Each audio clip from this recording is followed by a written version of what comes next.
Hi, everyone. Good evening and welcome to this week's virtual town hall. I want to start off by recognizing the pain, the grief, the anger that so many in our community rightfully feel, right?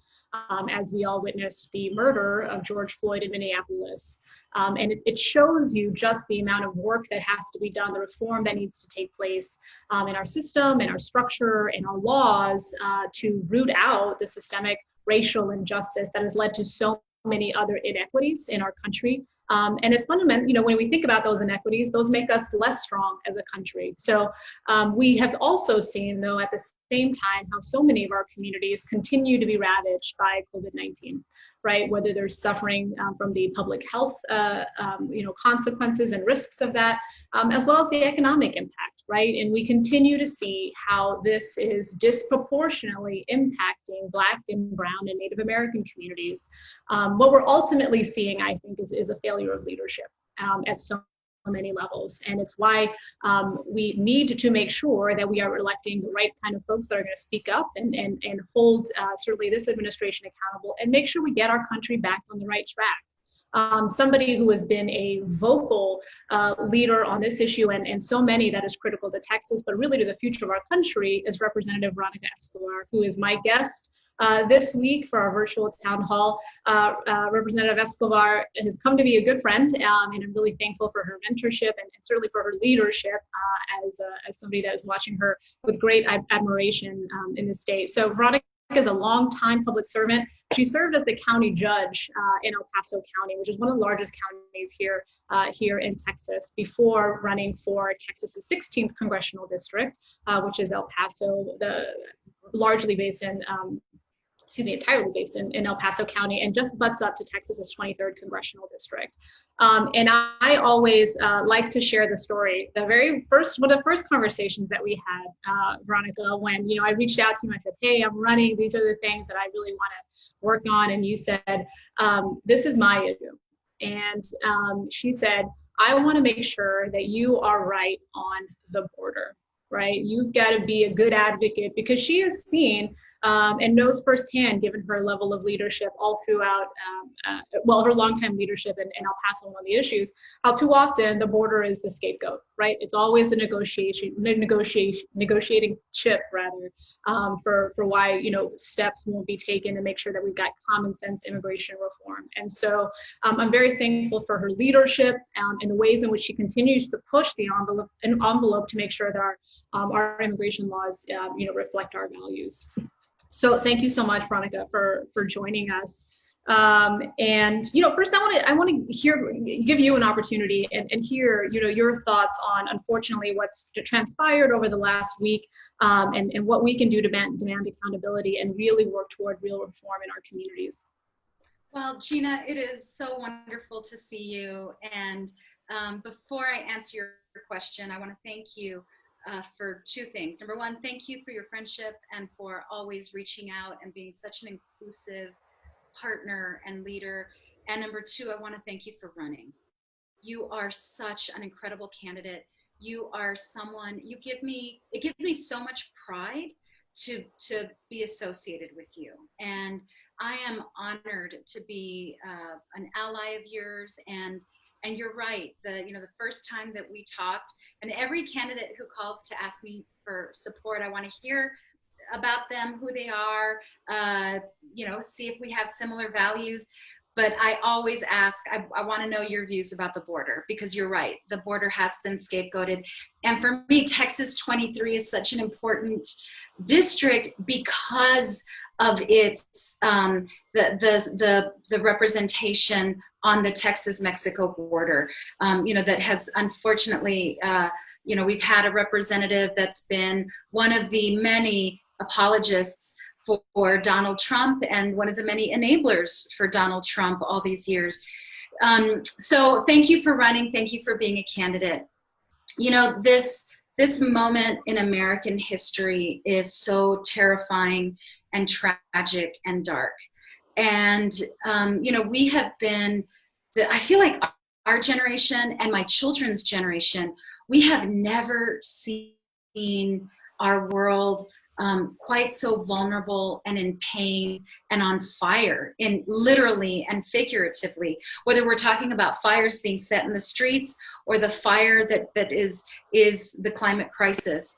But you know, we are facing some of the biggest challenges of our generation and of multiple generations. Because if we don't do something about endemic racism, systemic racism, if we don't do something about the planet, if we don't do something about all the kitchen table issues, healthcare, and whether people will have access to affordable healthcare, comprehensive immigration reform, the economy, education, the challenges and the crises seem so insurmountable. And, you know, I think that part of what has driven us to the edge of late is that George Floyd's brutal murder was just like, it was like gasoline into a wound. And the pain, the collective pain that we all felt, you know, as we were hanging on, trying to do the right thing, trying to protect ourselves and each other during a global and deadly pandemic. And then this, you know, that in a moment where we were trying to hang on to our humanity in isolation, there was such horrific inhumanity. And it's really been inhumanity compounded by inhumanity. You know, here on the border, the separation of children, babies from their mamas, you know, it's just so many indignities and horrors. And so it's, you know, it's hard to find hope, and it's hard to see the light in times like this, but we have to. And frankly, you represent that hope and that light to me in so many ways, and your supporters who are listening in and who are tethered to your success and who are rooting for you and working for you and raising money for you and campaigning for you, and you know, they're going to help get the vote out for you. You know, the fact of the matter is, this is truly the most important election of our lifetime, because our lives depend on it. Our lives depend on it. And so, you know, while the president stokes the flames of hatred and racism from the White House, from his bunker, Congress is going to act. And so I want to share just with your folks that we have been working, we're taking our lead from the Congressional Black Caucus, but the Congressional Hispanic Caucus, and really all of the caucuses, we are working together to try to create as comprehensive a response to this moment as possible. We are going to be unveiling our efforts soon. Next week, I'll be back in DC, the House Judiciary Committee. We're going to be having hearings on police brutality. On the House Armed Services Committee, which I serve, we are working on amendments to the NDAA to protect American citizens from a lawless and an abuser of power like the President of the United States that we have right now. So, you know, there's a lot of really good work happening by the House Democratic majority, and we're going to keep working because this moment demands nothing less. Yeah, absolutely. I should have mentioned, I know folks are very excited to have the chance to engage with you. So if you have questions, folks, on Zoom or on Facebook Live, please put those in the comments and we'll try to get to as many of those as possible. But Veronica, you make this point, you know, the importance of the moment that we're in. You know, there's the immediate, right? But for me, there's also the long term, right? Which is this idea that, you know, having worked in national security and having seen the diversity of challenges that we face as a country, you need that diversity also in the people that are helping you think through your opportunities and your challenges as a country. And, you know, I was part of the Libya crisis cell. And, you know, if you don't understand Ferguson or Baltimore, if you don't understand what's happening in Minneapolis now and that real frustration, and if you're not able to understand that, then you're not going to see and understand why that young man in Tunisia set himself on fire, right? There are so many parallels between that real and perceived injustice on so many levels, and what that ultimately leads to if there are some other institutions that are also attacked, like the free press, right? Like an independent judiciary. And so my concern is when you have young people now that are looking up at their leaders, at their representative, at their attorney general, at their president, who are making statements, taking actions that suggest that they see no value in the next generation of Americans. Then the next generation of Americans are not going to value public service. And then we are shooting ourselves in the foot when we don't have that talent, because they don't think that that is something that they should aspire to nor want to be associated with. And that is a national security issue. Right. We are from two communities that very much understand the importance of our military and a strong defense. I think unlike a lot of parts of the country, right? San Antonio's military city, USA, but El Paso hosts one of the largest Army installations in the entire country, Fort Bliss. And so I think in both of our communities, we're comfortable talking about this president and how he's unfortunately, failed us in many ways, but also the ways in which this commander-in-chief has failed us, right? And has failed to keep us strong and healthy. And so you alluded to it a little bit, but I'd be interested in some of your additional thoughts on what more or what needs to be done by the House Armed Services Committee, as you point out, on which you serve, to ensure that we, again, protect that very sacred civil-military relationship of which is, again, unique to our country in so many ways, and which underpins our entire national security apparatus. Right, absolutely, and nobody understands that better than you, which is why we need thinkers like you in Congress. We need, people with the incredible experience like what you have, collaborating with us and leading these conversations. But for me, my very first NDAA, the National Defense Authorization Act, we worked on last year. It's an annual budget for the Department of Defense. A lot of work goes into it. And, as a committee, we really wanted this to be a bipartisan effort, because it historically has been the last place where politics infects the debate, right? Because there's broad support and the coalitions run deep. But last year, unfortunately, despite the fact that at the beginning of the process, the ranking member said, we're going to make this bipartisan. This is not going to be a partisan exercise. We're going to focus on our job, on our duties, on our responsibilities for the Department of Defense. National security and a strong defense is something that we all want to see handled fairly and equitably and in a nonpartisan way. At the very end, it absolutely became an incredibly partisan exercise because of the loyalty of so many of my colleagues to the president and his push for using our Department of Defense dollars for a wall. And one of the things I said during one of the discussions was, look, you all, if we want to have this debate about a wall, go do it in the Department of Homeland Security Committee. Go do it on the House floor. Don't do it here, where we are talking about real threats. We're talking about Russia. We're talking about China. We're talking about the terrorism that still continues to this day in the Middle East, and frankly, even more so today than when Donald Trump first took office because of his own actions. And so, let's talk about the DOD. And so unfortunately that vote came down strictly along party lines. We might have had one or two Republicans who voted with us, and it was a similar exercise on the House floor. And so it started with diverting precious resources meant for military families and military communities and for important projects, money that was diverted away from our priorities to a vanity project that we know doesn't solve anything. And then what we saw a couple of days ago blew my mind and made my blood boil, Gina.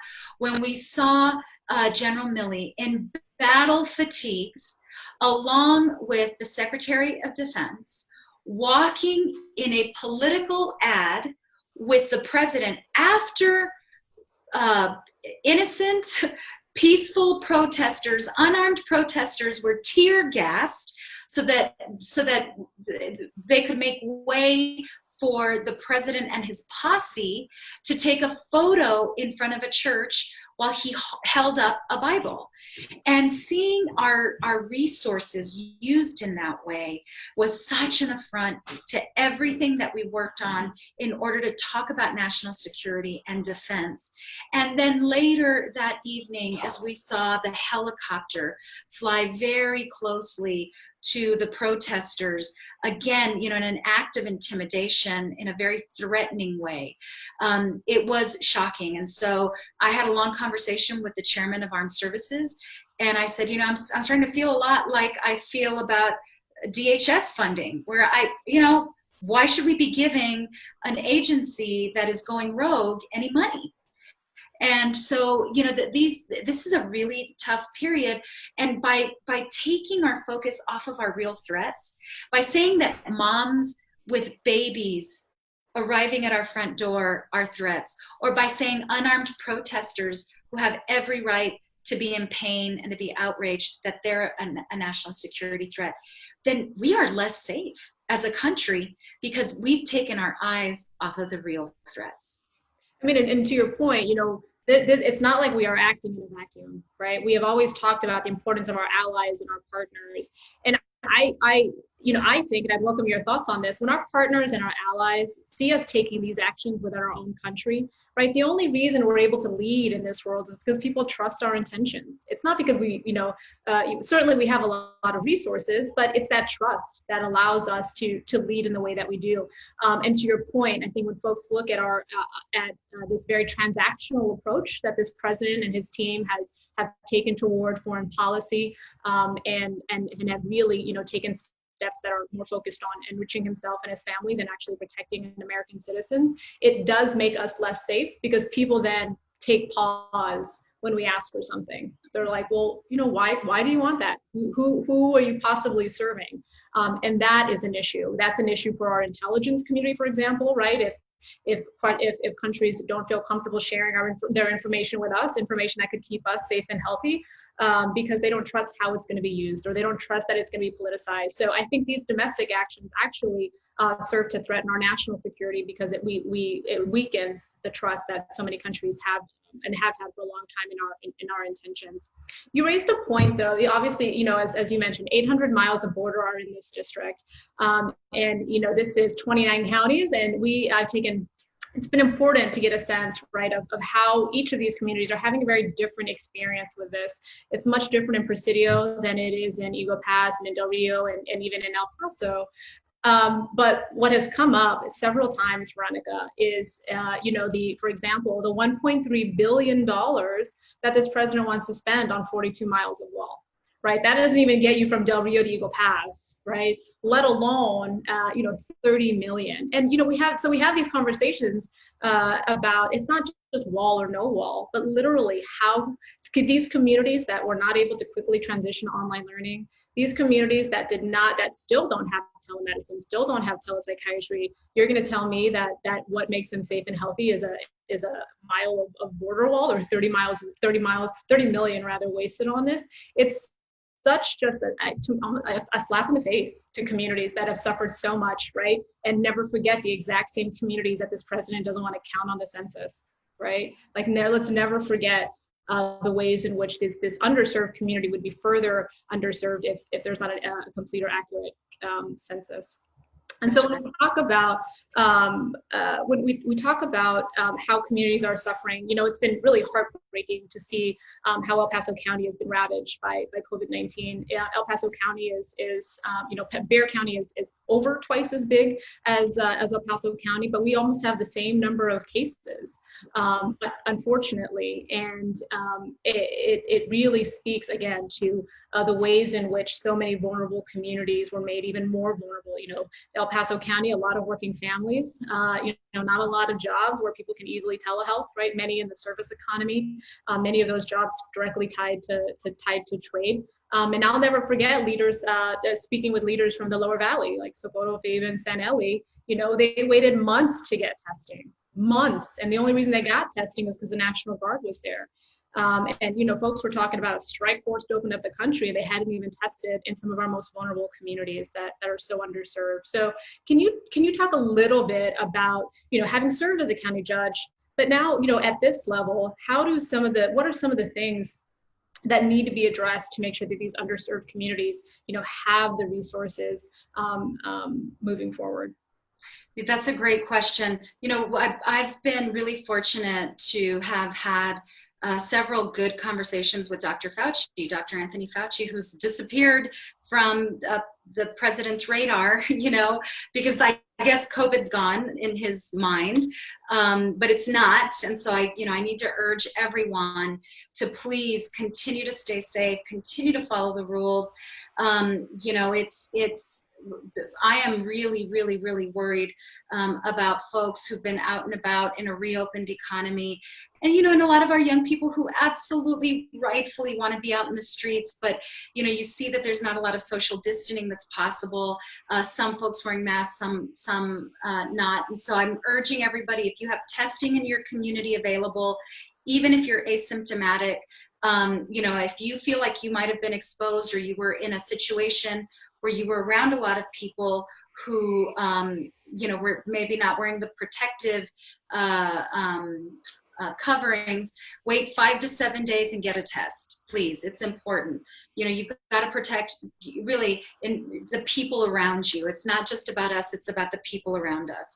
But anyway, back to my point about Dr. Fauci. And one of the conversations, Gina, that was incredible to me, I was talking to him about El Paso's number, and we were very slow to ramping up testing. We were very slow to shut things down. And that is in part why, comparatively speaking, our percentages are higher. Even when we compare ourselves to McAllen, another border community, McAllen's been like, they started early, they shut things down early, and they enforced the rules. They were really tough. And so, but as a result, they've had less of an impact. But anyhow, he told me, I was talking to him about how Latinos and African American communities in America are seeing a disproportionate impact on in terms of deaths and illness. And he said a couple things that were really jarring to me. He said, number one, I know we're focused on deaths, but I will tell you, one of the things I'm really concerned about are the long-term impacts on people's health and the complications that we still don't understand. Meaning, you may have gotten COVID and recovered, but we still don't know the impact it had on your organs, because it attacks certain organs. So we don't know that yet. And then the second thing he said is, you're right, Latino and African American communities are more vulnerable, and they're more vulnerable because they're poorer and because they're sicker. And because they're poor, they have less access to healthcare, less access to primary healthcare. In Texas, we rank last when it comes to healthcare. We have state leadership that's trying to get rid of healthcare for us, and I guess they want us to be sub-last, below last, below zero. But he said, because you're poor and you're sicker, he said communities like El Paso, communities that are minority majority, that have high percentages of Latinos and African Americans, you are as vulnerable as assisted living facilities. You are as vulnerable as a nursing home. And Gina, when he said that, my jaw dropped. And he said, obviously we can't fix generations of neglect by federal and state governments, in a week. And he said, that's why you all need to be really ramping up your testing, your tracing, your screening. The New Jersey is their goal is 8%. In Texas, we're at what, 2%? I mean, of testing and tracing, it blows my mind. And here's the thing, the added component, there's people, we all want the state to be reopened. We all want things to get back to normal. But the people on the front lines are the ones who are the most vulnerable. They're the ones with minimum wage jobs. They're the ones serving you at a bar and at a restaurant. They're the ones who are serving you at a golf course. They're the ones, serving you and helping you at a movie theater, at a grocery store, etc. And I feel like, just based on my own conversations, that's part of the anger that has been pent up, during all of this. And we've got to hear that. We've got to hear it. We've got to listen to people, and we've got to respond with action. Yeah, absolutely. I mean, I couldn't agree more. San Antonio has obviously some of the very same statistics and characteristics to a city as you mentioned. You know, San Antonio is the seventh largest city in the country, yet we have the highest rate of poverty among the top 25 cities in the country, right? And a lot of that is the economic segregation on top of, you know, so many other contributors to that factor. One of the challenges, you know, a couple of weeks ago, Veronica, we had on the head of Lift Fund, Janie Barrera here, and it's a nonprofit community development financial institution. And as you know, they're such great partners in the community in helping Black and Brown communities and moderate to low income, you know, entrepreneurs and independent contractors get the small business off, you know, off the ground. And so unfortunately, we've seen how these businesses owned by people of color have, you know, disproportionately not been able to access PPP loans, right? And you sit on the House Judiciary Committee. I'm interested to hear, and this came up in our questions that were submitted earlier, which is, you know, folks were able. I think what came across is it was clear who was in mind when the recovery funds or relief funds were being thought of, right? And it's clear who wasn't part of that, right? When you had older veterans, disabled veterans, for example, having to jump through hoops. So the question was, you know, what are the priorities, your priorities, more immediate priorities for the next round of funding? And what are some of those lessons learned to ensure that the assistance is really getting into those that need it most? Yeah, absolutely. You know, we worked so hard to respond urgently, and we had to compromise with a Senate that has very different priorities and a White House that have very different priorities than the House Democratic majority. And so that's why we have to flip the Senate, and it's why we got to take back the White House. But, you know, there have been so many people left out, whether it is left out of unemployment. There are still people who have not received their unemployment checks because Governor Greg Abbott and Republican-controlled legislatures have eroded our agencies because they want small government. That, you know, people told me that they were calling for hours at a time trying to get through so that they could get their check, the help that we appropriated at the federal level. And so, you know, the Texas has been a real bottleneck in that respect. We have on our website, on our official website, congressional website, a survey that we want people to take because we want to learn what's going on, what's happened, what people's experience has been, so that we can learn from this. But whether it's people not having received their unemployment check, their stimulus check, we still have people who haven't received their stimulus money, to people who didn't receive a PPP loan, small business owners, because they are underbanked. And, you know, a lot of the banks wanted to because of the service fee, it was easier to provide millions of dollars to a couple of big businesses than it was to collect small fees with small businesses. It just, you know, there were too many gaps that people fell into. And so I'm very supportive as we go forward of a different approach. And it's an approach that's been used in Europe very successfully. And there's a bill it was called the Paycheck Guarantee Act. It's now called the Paycheck Recovery Act. The sponsor is Pramila Jayapal from Washington. I'm an original co-sponsor of this. It's a great, it's not a new thing. What it is in Europe, they made a proactive decision to keep people employed. And how do they do that? They said, we, the federal government, we are, and you, small business owner, you're going to be our pass-through. You are going to keep your employee employed, even if your small business is shut down, and you're going to keep paying that salary, and we will fund it, and the benefits, the health care that comes with it. And so the Paycheck Recovery Act, same philosophy. And what could happen if we do something like this is what happened in Europe, where jobless numbers are down. Instead of jobless numbers being through the roof, jobless numbers are down. Unemployment investment We don't have to put in billions of dollars into unemployment because we're putting it into people's paychecks. We don't have to put in hundreds of millions of dollars for free testing and for healthcare because people are tied to their health care. We don't have to fund SNAP and write stimulus checks because people are tied to their paycheck. And so then what will happen in a recovery is we come out of the recovery and there's not huge unemployment numbers and people looking for jobs. They go right back to the job they were tethered to. The conservative economists evaluate this and found that it was less costly than the way we're doing it now.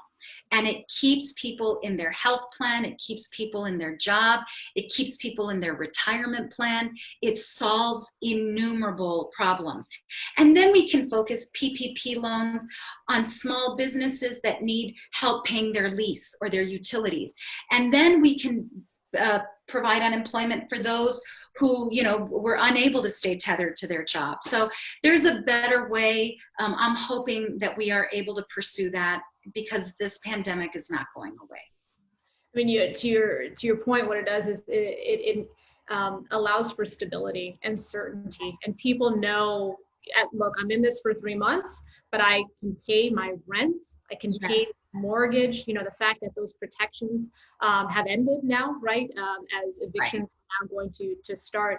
It's so unfortunate. And I mean, to your point though, we need leaders that are there working for people and don't think that somebody's all of a sudden trying to, is going to be incentivized to not work. It's so insulting to working families to think that they're somehow going to pull one over. And to your point, right, there's no question when we give these huge tax breaks to these companies, right, all of a sudden, they've earned those, but working families can't rely and have the certainty and peace of mind that they're going to have help for the next couple of months. I couldn't agree more. We are rapidly coming up on at the end of this, Veronica, and I again just continue to be in awe of your leadership and of your courage to stand up for so many communities that need your voice and your example. So thank you. We didn't even get to your amazing op-ed on the need to make sure that our DACA recipients are protected, many of which that are serving on the front lines, keeping us safe and healthy.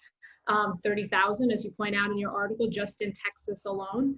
And so, I look forward to being a champion with you on that. It's the right thing to do morally, right? People that are American in every sense of the word, but economically, right? We've educated these folks. These folks want to give back to a country that is also given them so much. So thank you so much. I will leave the final words to you. We're just 22 weeks away from ending this national nightmare. It couldn't come fast enough, right? There's so much at stake, as you point out. So if you want to, a couple of final words to that point.